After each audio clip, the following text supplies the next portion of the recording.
चलो नेक्स्ट है pricing method. तीन प्राइसिंग मेथड यहां पे अपने को इंस्टीट्यूट ने दिया है। एक बोला है कॉस्ट बेस्ड, दूसरा बोला है कंपटीशन बेस्ड, तीसरा बोला है वैल्यू बेस्ड। कॉस्ट बेस्ड बहुत ही सिंपल है भाई। एक ऑप्शन है आपके पास के वेरिएबल कॉस्ट के ऊपर कुछ आप अपना प्रॉफिट ऐड कर दो और उस हिसाब से बेचो। दूसरा है variable cost plus fix cost, मतलब टोटल कॉस्ट के ऊपर बेच दो, टोटल कॉस्ट प्लस एक मार्जिन ऐड कर दो और बेच दो। या फिर आपको लग रहा है भाई टोटल कॉस्ट प्लस एक लमसम अमाउंट या एक परसेंटेज ले लो। So very very simple. So आपको क्या करना है, कॉस्ट फाइंड करना है, उसके ऊपर एक मार्जिन ऐड कर दो, परसेंटेज टर्म्स में, एब्सोल्यूट टर्म्स में, लमसम टर्म्स में, sell it in the market at that price. So पहला क्या है मेरा, cost based pricing. Method one, estimate full cost. Full cost मतलब variable cost plus fixed cost of product and fix profit margin. Fixed cost include selling, distribution, सब।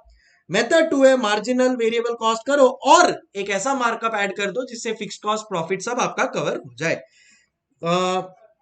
यहाँ पे कब use होता है ये, जब कॉम्पिटिटिव एनवायरनमेंट नहीं है या बहुत ज्यादा आपको लग रहा है कि भाई आप बहुत ज्यादा सेलर्स नहीं है मार्केट में, या आप कुछ कस्टमाइज्ड प्रोडक्ट्स बना के दे रहे हैं अपने कस्टमर को, दैट टाइम आप you can use your cost based pricing method.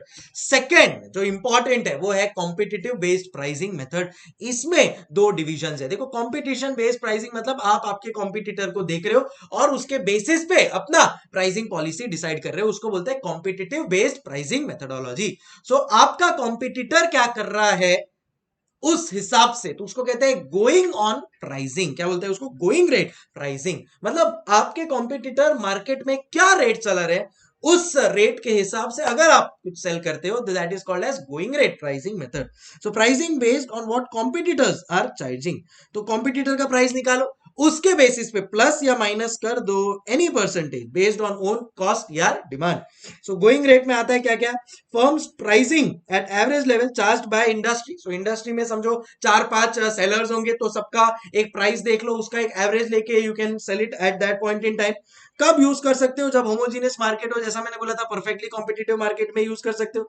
वह डिफिकल्ट टू मेजर कॉस्ट, तो अगर आपको कॉस्ट मेजर करने में डिफिकल्टी हो रही है, मार्केट में जो प्राइस चल रहा है उसको उठा लो। Insures good cost control, and इसके लिए कोई बहुत ज्यादा मेजर मार्केटिंग कॉस्ट की जरूरत भी नहीं है।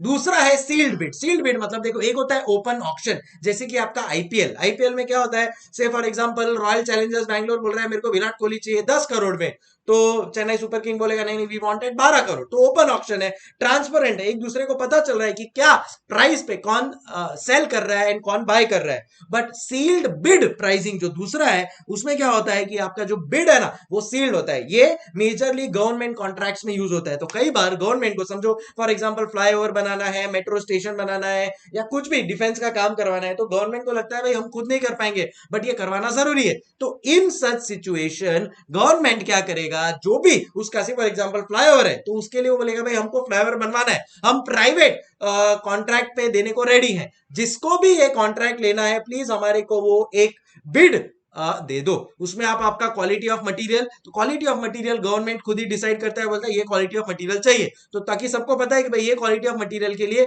उनको क्या प्राइस देना है। उसमें सबसे लोएस्ट कॉस्ट जिसका भी आता है, ऑक्शन होता है 1 2 3 एंड उसको वो मिल जाता है। बट अगेन यहाँ पे बोल रहा हूं मैं, सील्ड होता है मतलब पता नहीं होता है। तो से फॉर एग्जांपल मेरे को हाईवे के लिए या रोड बन रहा है उसके लिए मेरे को देना है अपना प्रोजेक्शन, तो मैं एक कॉम्पिटिटर एनालिसिस करूंगा कि भाई कौन सा कॉम्पिटिटर क्या प्राइस देगा। डेफिनेटली मैं उससे कम में देना चाहूंगा, क्योंकि गवर्नमेंट तो उसी को कॉन्ट्रैक्ट देगा जो सेम क्वालिटी में कम प्राइस में काम करके दे। So that is called as sealed bid. यहां पे देखो, bid is firms offer price kind of tender pricing. Defence contract government related work में काम होता है ये। कॉन्ट्रैक्ट किसको मिलता है, lowest bidder highest quality. Bidder will be bid based on his minimum marginal cost. भाई देखो कुछ भी हो जाए, कोई भी अपना आदमी मार्जिनल कॉस्ट तो रिकवर करने ही वाला है। Bid decided on overall market condition. So मैं मार्केट स्टडी करूंगा, कॉम्पिटिटर एनालिसिस करके फिर डिसाइड करूंगा ओके इतना प्राइस पे रखना है। सो अभी तक कौन सा मेथड किया आपने, एक किया कॉस्ट बेस्ड प्राइसिंग, उसमें एक तो वेरिएबल कॉस्ट के ऊपर या टोटल कॉस्ट फुल कॉस्ट के ऊपर एक अपना मार्कअप ऐड ऐड कर दोगे। इसमें क्या होता है, जब आप अपना प्राइसिंग सेट करते हो तो या तो कॉम्पिटिटिव एनवायरनमेंट नहीं है या आप कुछ कस्टमाइज प्रोडक्ट दे रहे हो अपने कस्टमर को, then it's okay. Competitive based pricing में दो तरीके होते हैं, एक होता है गोइंग रेट, मार्केट में जो रेट चल रहा है उस पर थोड़ा एडलेस कर दो, या दूसरा होता है सील्ड बिड, आप अपना बिड एक बार ऑफर दो गवर्नमेंट को, अगर it is highest quality lowest cost then you will get that contract, आप कर सकते हैं उसको। थर्ड मेथड है वैल्यू बेस्ड प्राइसिंग मेथड, जो कस्टमर्स परसेप्शन ऑफ वैल्यू पे बेस्ड है। अभी अगर से फॉर एग्जांपल मैं कहीं पे होटल में खाना खाने को गया, तो मैंने समझो पाव भाजी ऑर्डर किया और बहुत अच्छा पाव भाजी था, तो अब वो पाव भाजी का कॉस्ट होटल को कितना पड़ा, 250 रुपीज, कितना पड़ा या समझो ले लो 100 रुपीज उसको कॉस्ट पड़ा। उसने मेरे से कितना चार्ज किया, वो पाव भाजी का 150, बट मैंने बोला कि यार क्या सुपर पाव भाजी था यार, इसका तो मैं 200 रुपया भी देने को रेडी हूं। तो मेरा परसीव्ड वैल्यू मतलब बेनिफिट टू द कस्टमर, मतलब कस्टमर को क्या लग रहा है कि कितने का उसका वैल्यू था, इट वॉज ₹200। एंड उसके भी ऊपर आता है टोटल ट्रू इकोनॉमिक वैल्यू, जहां पे आपको लगता है कि यार ये खाने से मेरा शाम का खाने की भी मेरे को जरूरत नहीं पड़ी, इतना फीलिंग था, इतना हैवी था, तो मेरे लिए तो उसका ट्रू इकोनॉमिक वैल्यू हो गया 300। कैसे कि भाई 200 रुपए का तो उसका मेरे को वर्थ लगा है, इतना अच्छा उसका टेस्ट था, प्लस वो इतना ज्यादा क्वांटिटी था कि वो खाने की वजह से मुझे शाम का खाने का बाहर का जरूरत नहीं पड़ा, उतना मेरा पैसा बच गया, तो मेरे लिए तो उसका ट्रू इकोनॉमिक वैल्यू कितना हो गया, 300 रुपीज। तो समझ रहे हो आप, एक होता है कॉस्ट जो होटल खुद कैलकुलेट करेगा, भाई उसको खुद को पाव भाजी बनाने का कितना कॉस्ट लग रहा है 100, उसने मेरे को कितने में दिया 150 में, तो वो भी कुछ प्रॉफिट कमाएगा, वो उसका सेलिंग प्राइस हो गया, उस पे मेरे को क्या बेनिफिट लगा उसका 200 जितना, बट मेरे को उसका एक्चुअली फायदा कितना हुआ, 300 रुपीज जितना फायदा हो गया। सो परसीव्ड वैल्यू क्या होता है, देखो value that customer understands the product delivers to it, price which customer is willing to spend, यार इतना अच्छा था ना, इसका 200 रुपया भी देता ना लेता ना मेरे से, मेरे को चलता, और मेरे को एक्चुअली फायदा कितना हो गया, उसको कहते हैं ट्रू इकोनॉमिक वैल्यू। तो मेरे को ट्रू इकोनॉमिक वैल्यू तो 300 रुपए का मिल गया, क्योंकि मेरे को शाम का भी खाना नहीं मंगाना पड़ा और मेरे को शाम का मेरा स्नैक्स का भी खर्चा बच गया। यस, मेरे लिए ट्रू इकोनॉमिक वैल्यू हायर हो गया। अब इसी के अगेंस्ट में आता है मेरा ट्रू इकोनॉमिक वैल्यू, जो अपना डिस्कशन हुआ अभी, major of benefit that a product intends to deliver to the customer in relation to other products. अब अगर मैं कहीं और खाता पाव भाजी तो मुझे इतना क्वांटिटी नहीं मिलता, इतना अच्छा टेस्ट नहीं मिलता, so obviously true economic value उसका वो वाले जो रेस्टोरेंट में गया उसका हाई था। इन जनरल जब भी आपको ट्रू इकोनॉमिक वैल्यू कैलकुलेट करना है ना, तो उसका ये फॉर्मूला दिया है, आपको याद रखना है क्या, cost of next best alternative plus value of performance differential. मतलब अगर मेरे को पाव भाजी कहीं और मिल रहा है तो वो कितने का मिल रहा है, तो cost of next best alternative plus value of price differential, it can be plus it can be less.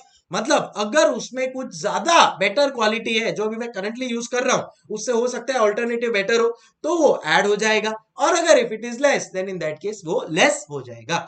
सो अगर मेरे को पाव भाजी कहीं और से 125 रुपीज में मिल रहा है तो 125 हो गया, प्लस जो भी उसका डिफरेंशियल में मेरे को ऐड करना है जिसकी वजह से मेरे को बेनिफिट मिल रहा है या कम बेनिफिट मिल रहा है, वो लेस या ऐड हो जाएगा।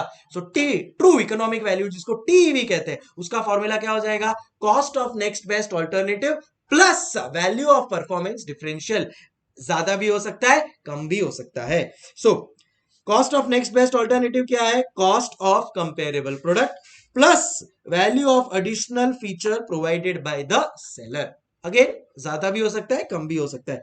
If our product is superior तो add to true economic value, और अगर अपना प्रोडक्ट इंफीरियर है तो reduce from true economic value. समझो टी प्राइस आप लेने को ले गए, तो अभी देखो चाय एक नॉर्मल रेस्टोरेंट में भी मिलता है 20 रुपए का, और एक 5 स्टार रुपए में सेम चाय मिलेगा आपको 500 रुपए में। क्यों? क्योंकि वो उतना आपको ट्रू इकोनॉमिक वैल्यू दे रहा है, एम्बियंस दे रहा है, आपको उतना सर्विस देगा। Sir would you like to have some tea, sir should I put some tea into it, और वही नॉर्मल रेस्टोरेंट में आके सीधा आएगा, वेटर रख के जाएगा, बात खत्म, ना कोई एसी ना कुछ। तो फर्क है ना, वही चीज का ये वैल्यूएशन का डिफरेंस है। अभी देखो एक कपड़े अगर मेरे को लेने हैं तो 5,000 रुपए में मेरे को शर्ट पैंट सब मिल जाएगा, और वही वही 50,000 रुपए में अगर मैं उसको मनीष मल्होत्रा का नाम दे दूं तो फिर मेरे को 50,000 रुपए में मिलेगा ये शर्ट से। फॉर एग्जांपल ये शर्ट एकदम डिजाइनर शर्ट है, ये जो आपको दिख रहा है ये एकदम रियल गोल्ड का बना हुआ है। तो अगर मैंने इसको 10 बार भी पहन लिया तो मेरे को लगता है यार मैंने इसके लिए 500 रुपए का खर्चा किया, बट यार मेरे को तो इसको 5,000 का बेनिफिट मिल गया। सो कितना मेरे को वैल्यू मिल रहा है, दैट इज व्हाट डिफाइंस कि भाई उस हिसाब से अपने को चार्ज करना चाहिए कस्टमर से। यहाँ पे देखो, अगर मैं टी की बात करूं तो नॉर्मल रेस्टोरेंट में 20 रुपए में मिलता है, 5 स्टार होटल में 500 रुपए में मिलेगा। Pricing based on true economic value वो लोग करते हैं। सो ये 5 स्टार होटल वाले ट्रू इकोनॉमिक वैल्यू का कॉन्सेप्ट समझते हैं, तो उनको पता है कि भाई ये अपन तो क्या वैल्यू दे रहे हैं उसको, इतना अच्छा एम्बियंस, इतना अच्छा service, all of that we are giving. So definitely we can charge such a huge amount. Example number 2 में मैंने एक इधर लिखा है फैशन क्लोथिंग सब्यसाची। तो ये अगर शर्ट मैं कहीं से खरीदा तो मेरे को 1,000 रुपए में मिला, अगर इसके ऊपर लिख जाए सब्यसाची या मनीष मल्होत्रा तो ये सेम 1,000 रुपए का टी शर्ट 10,000 रुपए का हो जाएगा। क्यों? क्योंकि उसका मेरे को फिर एक ब्रांड वैल्यू मिल रहा है, मेरे को एक रिस्पेक्ट मिल रहा है कि हाँ भाई देखो इसने मनीष मल्होत्रा है सब्यसाची का क्लोथिंग पहना है। तो इसको कहते हैं ट्रू इकोनॉमिक वैल्यू। कैसे करोगे? Cost of next best alternative plus value of difference performance differential. अगर अपना बेटर है then in that case add to TV, अगर अपना खराब है then reduce from TV. So 3 methods अपने क्लियर हो गए होंगे आपके पास। कौन से? एक है competition method which is sealed bid and going rate, एक है कॉस्ट बेस्ड जहां पे वेरिएबल कॉस्ट प्लस या फिक्स टोटल कॉस्ट प्लस आप ले सकते हो, एंड एक है वैल्यू बेस्ड। वैल्यू बेस्ड में true economic value and perceived value. So I hope we are absolutely clear with the types और मेथड्स ऑफ प्राइसिंग।